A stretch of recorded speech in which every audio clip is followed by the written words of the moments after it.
Dynamite factory కావచ్చు, ఈక్రిసాట్ కావచ్చు, ఈ ప్రాంతంలో వచ్చిన వేలాది పరిశ్రమలు ఆనాడు ఇందిరమ్మ తెచ్చినవే కదా.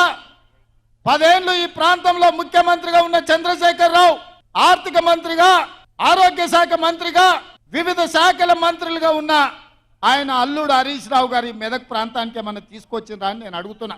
నేను ఇవాళ అడుగుతున్నా, 2014 నుంచి 24 వరకు ముఖ్యమంత్రిగా, మంత్రులుగా, కొత్త ప్రభాకర్ రెడ్డి పార్లమెంట్ సభ్యుడుగా ఈ ప్రాంతానికి ఏమైనా పరిశ్రమలు తెచ్చిండ్రా? ఈ మెదకు ప్రజలు ఏమన్నా బాగుపడ్డారా అని నేను అడుగుతున్నా.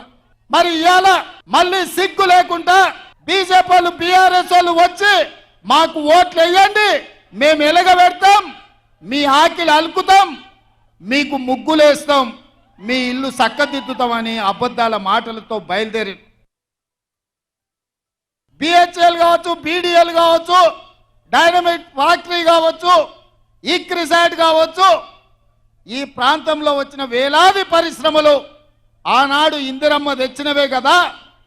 10 ఏళ్లు ఈ ప్రాంతంలో ముఖ్యమంత్రిగా ఉన్న చంద్రశేఖరరావు ఆర్థిక మంత్రిగా, ఆరోగ్య శాఖ మంత్రిగా, వివిధ శాఖల మంత్రులుగా ఉన్న ఆయన అల్లుడు హరీష్ రావు గారి మెదక్ ప్రాంతానికి ఏమన్నా తీసుకొచ్చిండ్రా అని నేను అడుగుతున్నా. నేను ఇవాళ అడుగుతున్నా, 2014 నుంచి 24 వరకు ముఖ్యమంత్రిగా, మంత్రులుగా, కొత్త ప్రభాకర్ రెడ్డి పార్లమెంట్ సభ్యుడుగా ఈ ప్రాంతానికి ఏమైనా పరిశ్రమలు తెచ్చిండ్రా? ఈ మెదకు ప్రజలు ఏమన్నా బాగుపడ్డారా అని నేను అడుగుతున్నా. మరి ఇవాళ మళ్ళీ సిగ్గు లేకుండా బీజేపీ వాళ్ళు, బీఆర్ఎస్ వాళ్ళు వచ్చి మాకు ఓట్లు వేయండి, మేము ఎలగబెడతాం, మీ ఆకిలి అలుకుతాం, మీకు ముగ్గులేస్తాం, మీ ఇల్లు చక్కదిద్దుతామని అబద్ధాల మాటలతో బయలుదేరి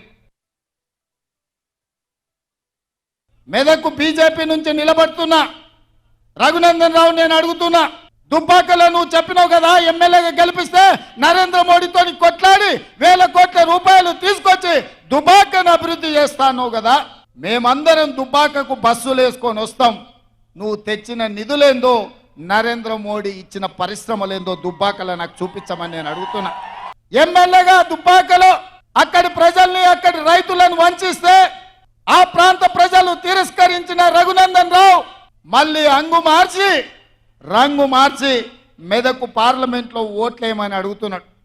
నేను అడుగుతున్న, రఘునందన్ రావుకు ఓటేసి ఒకవేళ ఎంపీ అయితే నరేంద్ర మోడీ ప్రధానమంత్రి కాకుండా చంద్రమండలానికి ఏమైనా రాజు అవుతాడా? ఈ 10 ఏళ్లు నరేంద్ర మోడీ ప్రధానమంత్రిగా ఉన్నాడు కదా, ఈ మెదకు ప్రాంతానికి ఒక్క పరిశ్రమ అయినా ఇచ్చిండా అని చెప్పి నేను బీజేపీ నాయకులను అడుగుతున్నా. మెదకు బీజేపీ నుంచి నిలబడుతున్నా రఘునందన్ రావు నేను అడుగుతున్నా, దుబ్బాకలో నువ్వు చెప్పినావు కదా ఎమ్మెల్యేగా